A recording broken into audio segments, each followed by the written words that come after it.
Have you ever had the feeling that you knew what someone was going to say just before he said it? Or have you ever walked into a strange room and had the sensation that you'd been there before?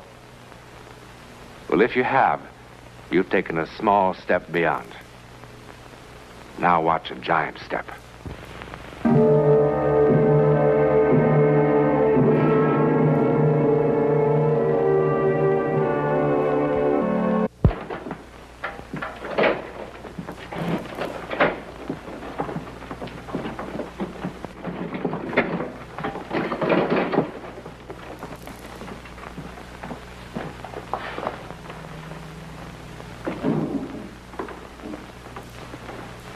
I'm looking for Lieutenant Barnes. That's me. Oh, Mr. Newland, isn't it? Yes. Well, didn't you get my wire last night? No, just the letter. Oh, well, I sent you a wire and told you not to come up. Well, it's strange I didn't get it. The letter said the house was being torn down today. Yeah, well, it's all a mistake. I acted on an impulse. An impulse? All right, Lieutenant. That's kind of normal. We all have impulses. Look, I changed my mind, okay? Sure. I'm sorry to have brought you up here for nothing, and I'll be glad to pay your expenses. No, that's not necessary, Lieutenant. I kind of enjoyed the ride. Believe me, this is not the first wild goose chase I've been on. Look, if I told you about the house, nobody'd believe it. I haven't got a scrap of proof. But you believe it, don't you? Yeah. Do I look like a screwball or something? No, I wouldn't say so. I'm one of the most hard-headed guys you'll ever meet. But I don't know. I just don't know. I suppose I owe Graham something. They all think he killed his wife, you know. I guess I gave him a hard time. Want a cigar? No, thank you. Well, in my book, he had it coming. Fred Graham. He and his wife used to live in Bridgeport, and they rented this house here for the summer. She lived here, and he came up on the weekends. They had one of those marriages they were trying to patch up. It'd gone sour. They weren't doing a very good job of it, either. I didn't get to know him until later. But the neighbors complained more than once about the fighting that was going on up here. Fred, wait. What now? Go back to the city. I came up for the weekend, remember? Why, so we could fight some more. We didn't fight tonight. You were quiet as a mouse. It was a pleasure. We aren't going to fight any more at all. The neighbors will be glad. I mean it, Fred. I want you to go back to town. We've no reason to fight anymore. People only fight when they're trying to save something, and we've nothing to save. No soap opera, please. We were much luckier than a lot of people. We had some wonderful years together. Now the only reason we stay together is that we're afraid to tell each other the truth, that's all. Which is? That it's all over. We don't have one single reason to stay together 1 minute more.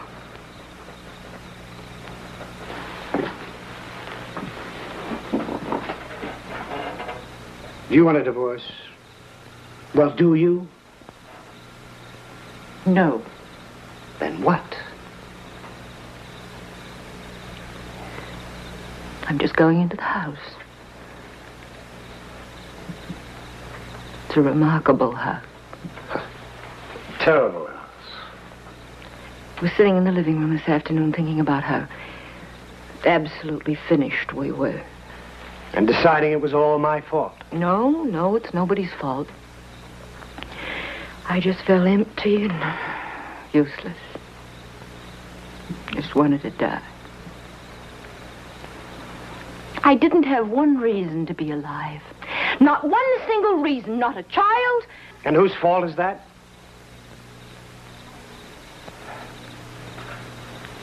Not a husband. I felt like this before. I've taken a sleeping pill or a drink and slept it off, but this afternoon in that house, something happened to me. It was like I don't know how to explain it. It was as if I could translate my not wanting to exist into actuality. I felt empty. As if I were being swallowed up, as if I'd reached the point of zero. I thought, if I look into a mirror, there won't be any reflection. And if I stand in front of the light, there'll be no shadow. Come on, Ruth, it's late. All I have to do is let go. Really let go. And it would be the end of me.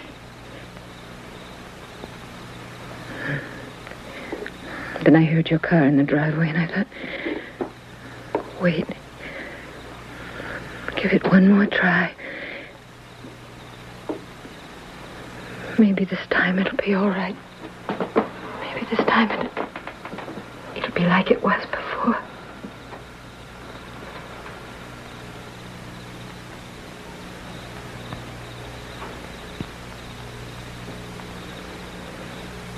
How silly.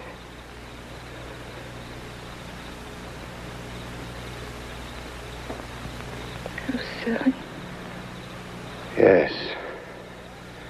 Silly and stupid and boring.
Ruth?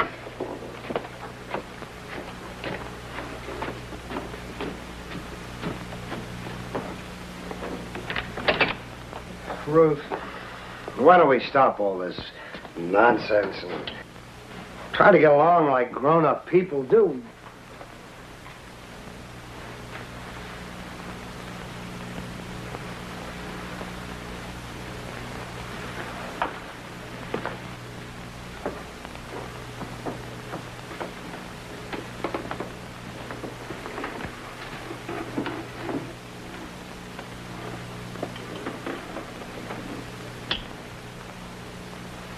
I think I preferred it when we had an honest-to-Pete drag-out fight.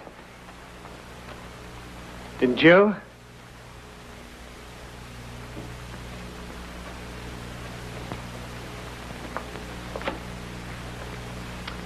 What are you, 3 years old or something? Where are you?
Well, Mr. Graham called and asked me to come over to his house at 9:30 that night. What did he say? But his wife had disappeared. Did he have any idea where she'd gone? No, but he had a pretty wild theory. Yes? Well, he was kind of excited and upset, and he didn't seem to make much sense, but... Well, the gist of it seemed to be that she had walked into the house and vanished into thin air. That's what happened, I swear. What did you do then, Lieutenant? Well, I looked the house over from top to bottom. I couldn't find her or her body. Your Honor, I move the phrase, "or her body," be stricken from the records. Well, all right, Henry, but again, let me remind you that this is only the preliminary hearing, not a trial, and the prosecutor is allowed a little more leeway to develop his case. Go ahead, Lieutenant.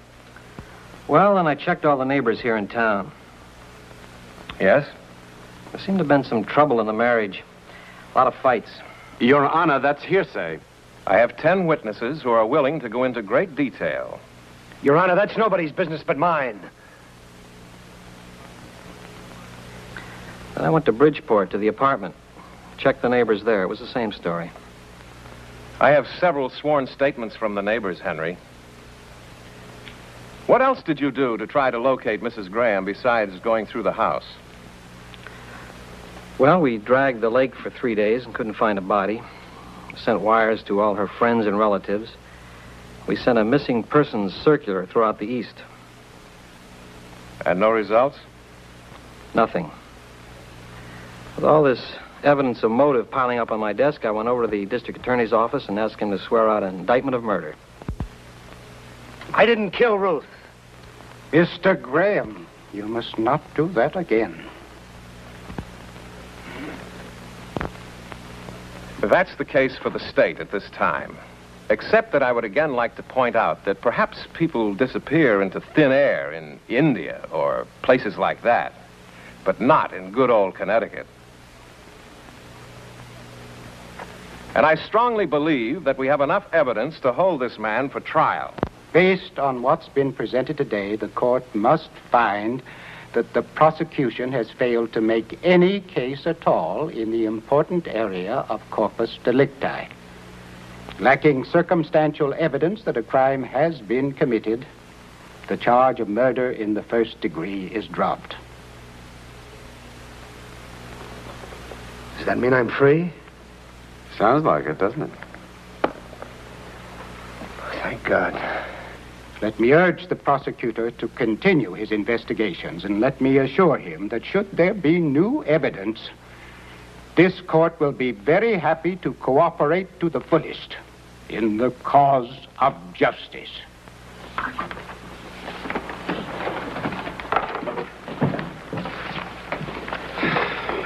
Well, Mr. Graham, you're free.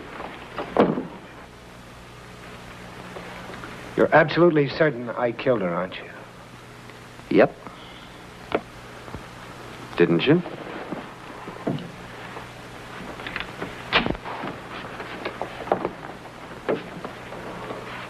Nice going, Graham.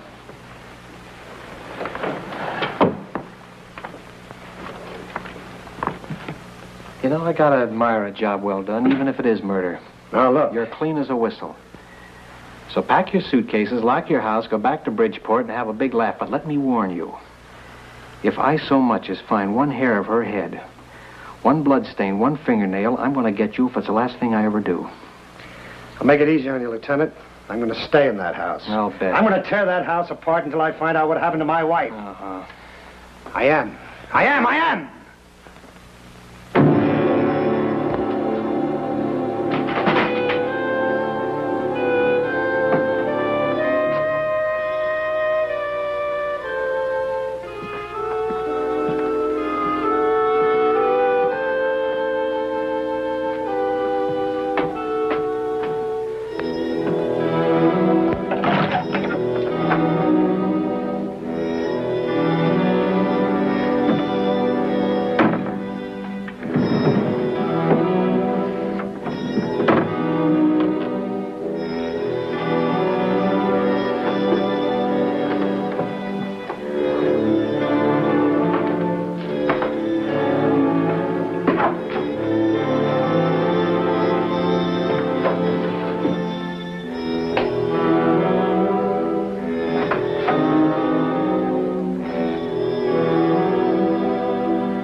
Answer me. Who are you? Stop it! Oh, stop it! Go away! But, Miss Agatha, you can't just lock yourself up in this house forever. Oh, yes, I can. Forever. But everyone feels awful about what happened. Well, that's 32 years of my life I gave to that school. I had nothing else, just the school. And then to suddenly drop me. Just as though all those years didn't mean a thing. Well, you know how the town felt about it. I don't want to talk about it. You have to come out sometime. No, I don't. Not ever. Not from this house. But they'll break in and make you come out. For your own good. Let them try. Who are you?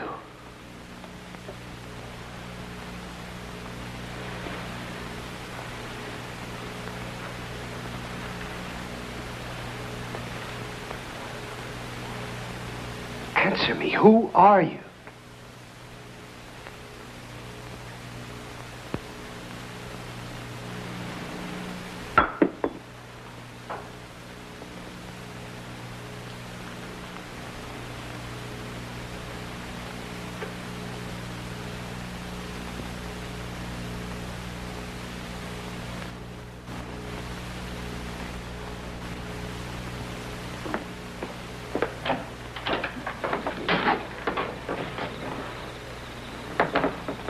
What's the matter with you? You look terrible.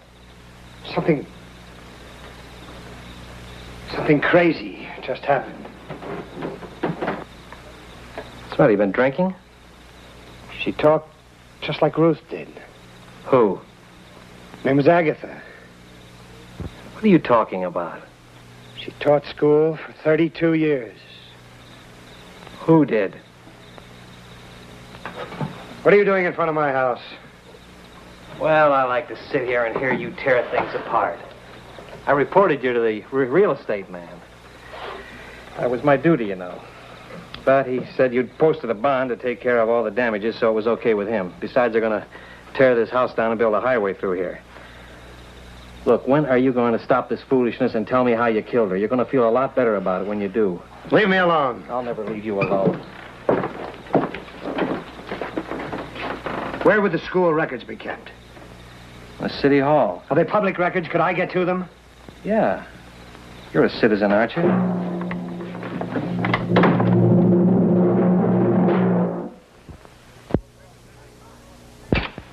Where have you been? I called your office 10 times. I had things to do. You decided to tell all? Ruth wasn't the first. There were two others. Two other what? This house. There's something about it. Ruth said it was like being swallowed up. She said if she looked in a mirror, there wouldn't be any reflection. What are you talking about? I don't care what you think. Read this.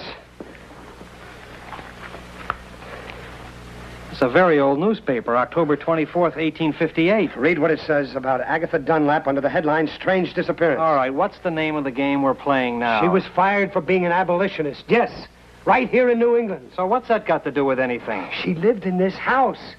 Then when she had nothing to live for anymore, she locked herself in, and nobody ever saw her again. So? It says so right here in black and white. I don't care if it says it in orange and blue. Nobody locks themselves in a house and then disappears. My wife did. You killed your wife. I didn't. Somebody else disappeared the same way. It mentions him in the same article. Some of the older residents recall that a man named Harrison Frazier, who built the house in 1821 for his bride, only to lose her in childbirth a year later, also closed himself in the house and apparently was never seen again.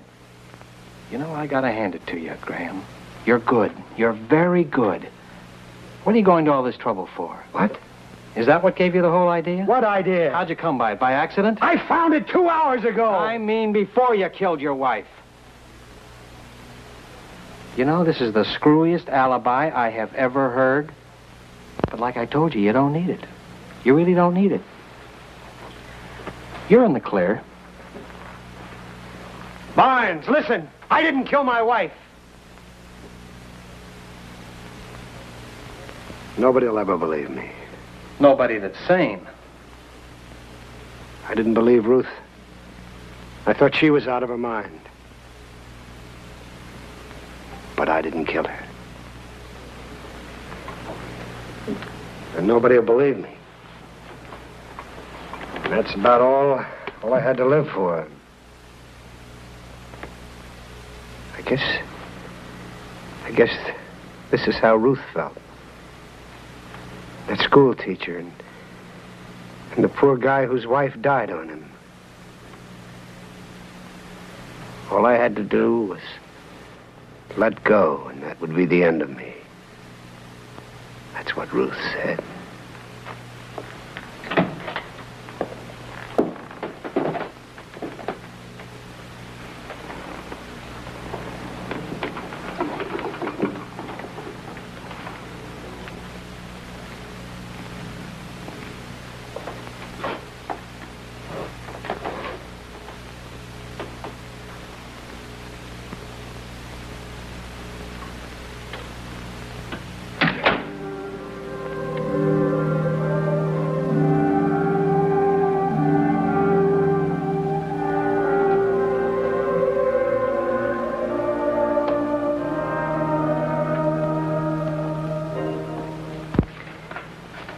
But he wasn't in the house. He wasn't there. I'll be logical. How can that be? Well, it's happened many times before, Lieutenant. People have simply vanished from ships, airplanes, and houses just like this, without a trace. Look, nobody in town knows about this. They all think he took off, so if you do decide to use any of it, change the name or change the place, change anything, will you? I understand, sir. Okay. Thank you.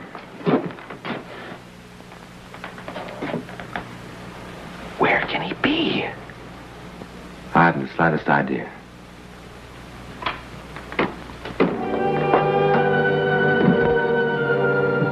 Before Albert Einstein, men were positive that there were only 3 dimensions. Now we are equally positive that there are only 4. That is until someone discovers a 5th dimension. Or perhaps it's already been discovered by people like Mr. Graham.